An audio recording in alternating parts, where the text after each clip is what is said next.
Shalom bagi kita semua, Bapak Ibu saudara-saudari yang dikasihi oleh Tuhan. Saat ini kita akan merenungkan kebenaran firman Tuhan, karena firman Tuhan yang akan menjadi kekuatan dalam hidup kita, yang akan mengubahkan hidup kita. Namun sebelumnya kita bersatu di dalam doa. Bapa dalam sorga, kami sungguh bersyukur untuk kasih setia Tuhan dalam kehidupan kami. Kami sungguh berterima kasih bahwa Tuhan sangat baik dalam kehidupan kami. Dan saat ini kami akan merenungkan kebenaran firman Tuhan. Firman Tuhan yang akan mengubahkan kehidupan kami, yang akan menuntun kehidupan kami. Terima kasih Tuhan, kami sambut firman-Mu dengan penuh ucapan syukur. Haleluya, amin. Bapak Ibu saudara-saudari yang dikasihi oleh Tuhan, yang menjadi tema renungan kita pada saat ini adalah Dia pergi dan akan kembali. Kita bisa membaca dalam kitab Yohanes pasal 14 ayat 1-6. Bapak Ibu saudara-saudari yang dikasihi oleh Tuhan, bagaimana sikap dan perasaan kita ketika tiba-tiba saudara atau teman karib kita atau orang terdekat kita mengatakan pada kita bahwa dia akan pergi jauh meninggalkan kita. Mungkin respon kita ketika mendengar hal tersebut adalah sedih, terus membujuk dia untuk tetap tinggal, bahkan respon yang lainnya.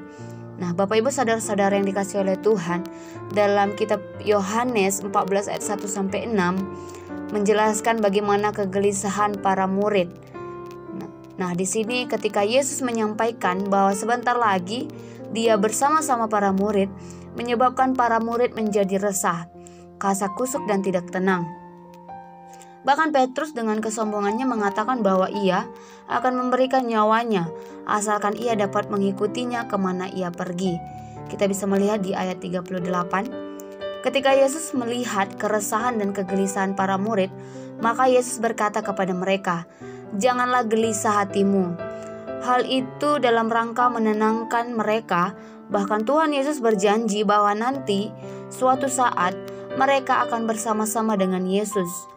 Konteks perkataan Yesus yang berhubungan dengan kegelisahan para murid memberikan implikasi bahwa Yesus mengajar mereka untuk percaya kepada Allah dan percaya juga kepada Yesus. Bapak Ibu saudara-saudari yang dikasihi oleh Tuhan, kita tahu bahwa Yesus pergi menyiapkan tempat bagi pengikutnya. Tujuan kepergian Yesus adalah untuk menyiapkan tempat bagi para murid di rumah Bapa, yang juga dimengerti sebagai sesuatu yang sudah ada sebelum Kristus turun ke dunia. Kita bisa membandingkan di dalam Yohanes 14 ayat 2b.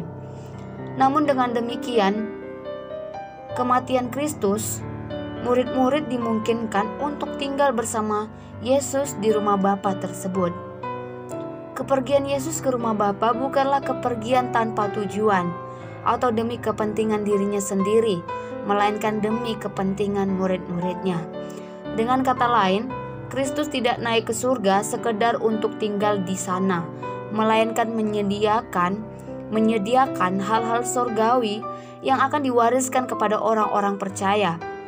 Implikasi kebenaran yang diajarkan oleh bagian ini adalah orang-orang percaya tidak masuk ke rumah Bapa oleh kebenaran mereka sendiri, melainkan oleh karena mewarisi apa yang diwariskan kepada anak Allah. Mereka mendapat bagian dalam rumah Bapa oleh karena mereka ada di dalam Kristus. Itulah sebabnya Yesus mengatakan, "Tidak ada seorang pun yang datang kepada Bapa kalau tidak melalui Aku." Dalam Yohanes 14 ayat 6. Kristus mempersiapkan tempat bagi orang tebusan. Tanpa kematian Kristus tidak akan pernah ada tempat bagi manusia berdosa, dan tanpa kenaikan ke surga tidak akan ada Roh Kudus yang datang untuk mempersiapkan orang percaya masuk ke dalam rumah Bapa. Bapak Ibu saudara-saudari yang dikasihi oleh Tuhan, karena hanya oleh pekerjaan Roh Kudus saja manusia dapat dilahirkan kembali dan percaya bahwa Yesus adalah Mesias, anak Allah. Kita bisa melihat dan membaca di dalam 1 Korintus 12 ayat 3. Bapak Ibu saudara-saudari yang dikasihi oleh Tuhan, Yesus merupakan jalan. Kepada murid-muridnya, Yesus mengatakan, "Kamu tahu jalan ke tempat Aku akan pergi." Yohanes 14:4. Sebab jalan itu adalah Kristus sendiri.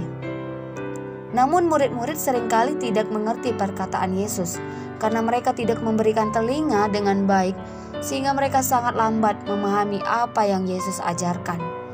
Banyak hal dari perkataan Yesus yang mereka mengerti setelah Yesus naik ke surga, dan banyak hal sudah digenapi. Contohnya respon Thomas dalam ayat 5. Yesus Kristus adalah satu jalan dalam dua pengertian. Pertama, Ia adalah jalan Allah kepada manusia, sebab segala sesuatu telah diserahkan Bapa kepada Anak dalam Matius 11 ayat 27 dan 28. Kedua, Dia adalah jalan manusia kepada Allah, sebab tidak ada yang mengenal Bapa selain Anak. Yesus merupakan satu-satunya jalan, berarti di luar Yesus atau semua orang yang tidak percaya dan taat kepadanya pasti mati. Yesus adalah sumber hidup. Ia memegang kehidupan manusia. Oleh karena dosa, semua orang akan mengalami kematian. Tetapi barang siapa tinggal di dalam Kristus, mereka akan dihidupkan kembali meskipun sudah mati. Yohanes 11 ayat 25. Bapak Ibu saudara-saudari yang dikasihi oleh Tuhan, Yesus memang harus pergi. Ini demi kebaikan para muridnya dan para orang-orang percaya. Karena kepergiannya mempunyai tujuan untuk mempersiapkan tempat bagi setiap orang percaya, supaya di mana Dia berada, orang percaya juga berada. Dan Ia akan datang kembali untuk menjemput setiap orang percaya ketika saat yang ditentukan telah tiba. Demikian renungan kita pada saat ini. Biarlah firman Tuhan yang memberkati kita, yang akan menguatkan kita, dan kita bisa melakukannya di dalam kehidupan kita sehari-hari dengan kekuatan yang daripada Roh Kudus. Tuhan Yesus memberkati. Kita bersatu dalam doa.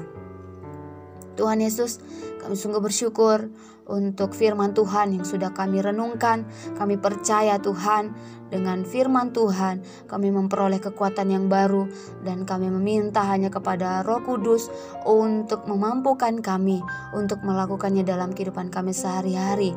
Dan kami percaya Bapa dalam sorga bahwa Yesus pergi dan akan datang kembali ke dunia ini untuk menjemput kami setiap orang-orang yang percaya bahwa Yesus Kristus adalah Tuhan dan Juru Selamat. Terima kasih Tuhan, ini doa kami. Di dalam nama Tuhan Yesus kami bersyukur dan berdoa. Haleluya. Amin.